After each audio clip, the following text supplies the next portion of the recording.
We got the body on. We got the car nice and shiny. We started torching holes for the body mounts. Big holes so we can get to the shocks. Now I'm allowed 3/4 inch bolts for body mounts. So when I'm torching this, I'm just trying to make it so that the bolt goes through. Try not to blow too big of a hole. And we got the bumper on.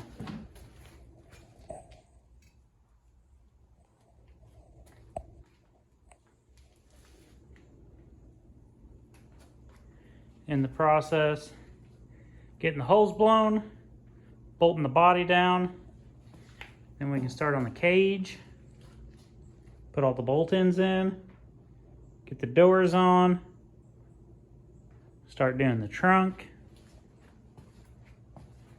I believe we're gonna tuck the trunk so that it makes a 90 right in there. We got the frame dimpled when we had the body off, so we'll see how this goes.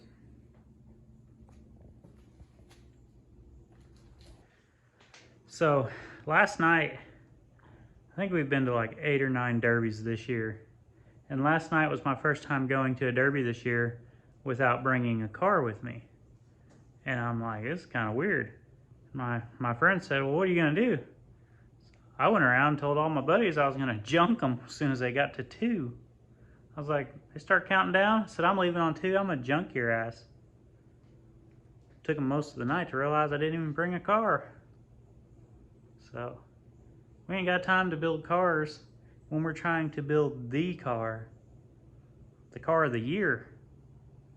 We got 2 months left. Here we go. Look at that big old beautiful girl. Got home from work, went out to the GM, put a new tie rod in it, well, a new used one, put a battery in it, flipped the switches. She fired right up. Drove it around to the garage. Gonna start stripping it out to build this. I got my cage material coming this weekend. So get the cage in, then start doing the pedals, fuel tank, transmission, cooler, battery box, all the good stuff, steering. Let's go. I think tonight we're gonna work on the trunk, get it folded in half, put back on here. We got the back bumper starting to roll up. I think we're gonna roll it up just a tad more, weld it to the body. We get the trunk bent, get it put on, blow some holes through, weld the all thread to the floor.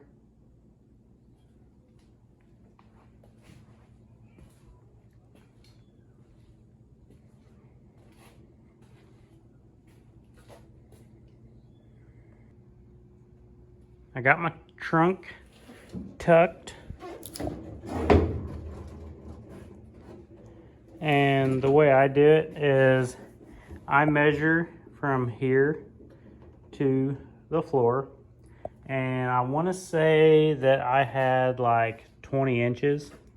So then I came to here, I measured 20 inches and then cut all the way across, folded it. And what that allows is when this is completely down and pushed in, this is sitting flat on the trunk. I mean the floorboard. I am currently like 20 minutes outside of Owensboro, Kentucky, on my way to pick up my kids. I don't even want to film because I don't know if you guys can tell, Like, I'm congested. Like, I got allergies or something. I haven't been able to breathe in like 2 days. But I'm on my way to Owensboro. And then might drive like 3.5 hours the other direction and go get half of my roll cage. And then tomorrow we're gonna drive 2.5 hours one way to get the rest of my roll cage. It's a lot of driving we put on Old Red. You got a feeling by the end of the year, after we get back from Kansas, that might be your last trip. It'll be time to figure out something else to get me down the road, because you know she's going to be pushing 300,000 miles by the end of the year. Majority of those miles, probably 100,000 of them, just hauling my trailers around. Dropped my kids off at the house with Karina. It is 6:45. I'm a couple hours into Illinois. I did a raffle where they were raffling off a like 26 foot piece of 2x6, and I won it. So I got this piece of 2x6 for like $25, which is a steal if any of you guys are paying attention to metal prices right now. So yeah, it's gonna take my evening to go get this, but it's like probably a $400 to $500 piece of tubing. It's ridiculous right now. And then tomorrow we are driving to Bloomington, Indiana. It's like right outside of Indianapolis, to get my rest of my cage. It's gonna be 3x3 or 4x4, whatever the guy's got in stock. Get my door straps. It's gonna be a pretty good chunk of change there itself. The price of steel from the time I did my first full size to now, like, I want to say for a 20 foot piece of like 2x6, I was paying like 100 to 150, somewhere in that ballpark. Like, you know, sticks at 2x2 were like $75, something like that. I don't recall exactly, but we did the whole cage in the Mountain Dew car for like under $500, and that was 2x6 front to back, 3x3 dash bar, back seat, gas tank protector, halo. Like, everything's getting expensive now. The welder I'm using, the Lincoln Electric 140 MIG welder, I bought that for like $400, and we seen one in the store the other day for $900. And I was like, well, they had to label it wrong. So I go to their website, and it's listed on their website for $900, and I'm like, what the hell? It's like the government's just trying to, I don't know, maybe they're worried that people are going to build a killdozer, and so they're jacking up the prices of steel and welders. Thanks for coming to my TED Talk. But no, I'm about 10 minutes away from rolling up here at the big show, getting my 2x6. Still can't breathe. It is 8:41. We just pulled into the drive. You know, a lot of people ask me like how I find time to build all these cars and, you know, travel around the states crashing them. Uh-oh. We back. It takes a lot of dedication. Like, I got off work at 3:15 today, and It's almost 9 o'clock and I'm just now getting home. It sucks. It's a lot of driving. You gotta just try to figure out how to make it all work. You gotta sacrifice time with your kids and with your fiance. But hopefully when it's all over, it's worth it, and we can make something cool happen with all this. It is Saturday morning, 6:30. We are on our way to town, pick up a few things, get ready for the day. No sleep for the wicked.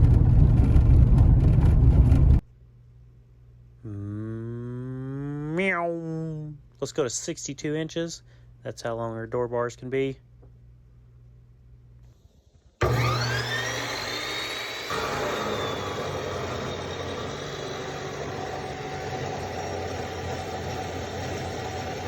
Okay, if you're like me, then you're probably in your garage by yourself trying to build a derby car.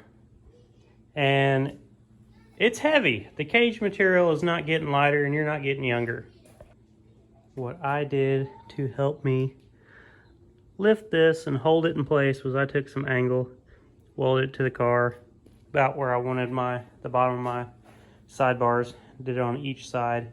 And then you can just set your sidebar on there, and then, you know, we'll C-clamp it to the door and hold it in place, and you can get your measurements and stuff off that.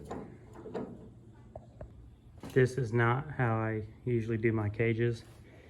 I'll usually put the sidebars in first, then like the dash and the back seat, and then work up from there.